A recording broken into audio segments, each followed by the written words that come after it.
Shalom, welcome to Challenging Torah, a project of the Malibu Jewish Center and Synagogue. This week's a challenge.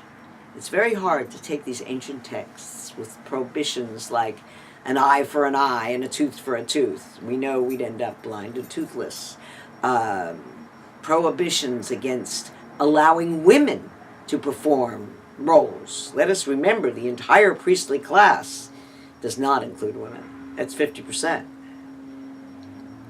We are struggling with laws today about thou shalt not lie with a man as with a woman is in this Torah portion. Many restrictions that we go, wait a minute, we need to change, because we do change. And this is about the pendulum of change. The portion begins with restrictions for the priests, and especially the high priest, around touching the dead.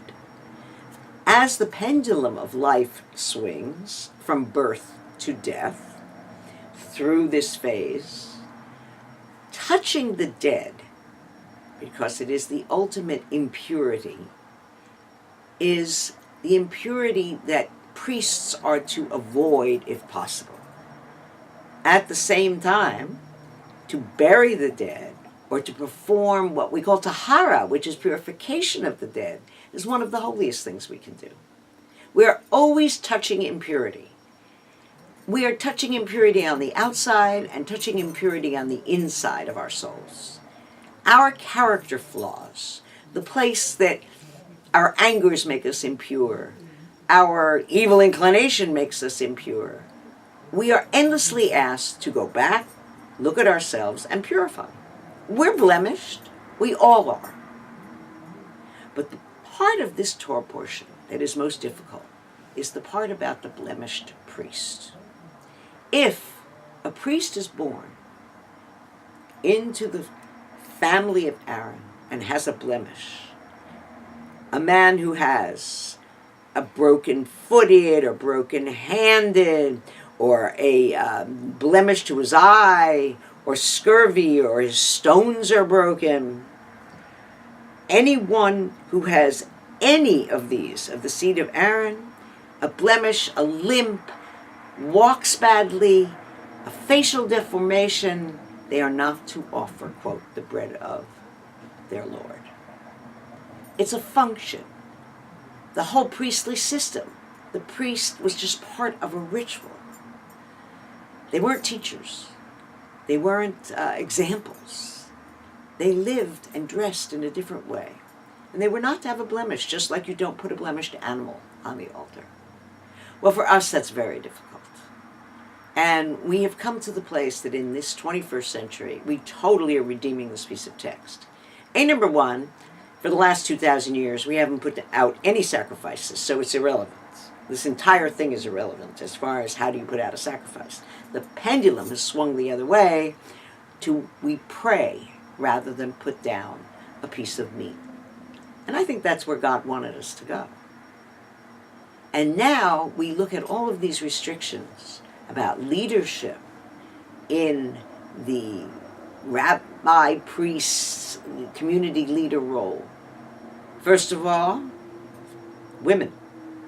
He. Nah. We will no longer be a clergy that is, over time, anything but 50-50. We all have access. But we have to make a special effort to gain access for those who have any sort of special needs into the community and into the functioning of the community. If you can't get up the stairs to your synagogue, you obviously cannot pray. I'm very proud of our synagogue. Yes, we're one story and you can just walk right up to the bima and we move the chair down and we have a ramp, but so does everybody else.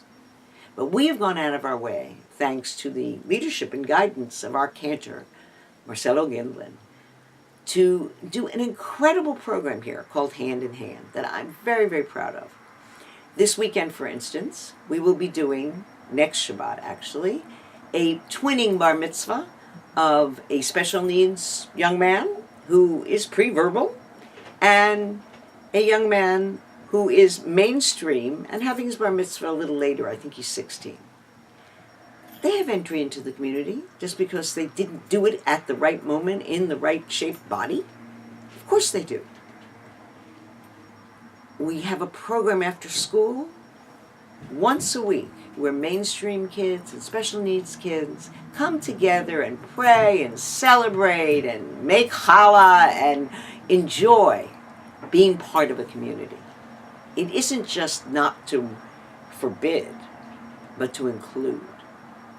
Judaism is open to all of us. We all have blemishes. That's why when we count the Emor, we ask that any blemish in my character that is blocking your flow, God, into this world be removed.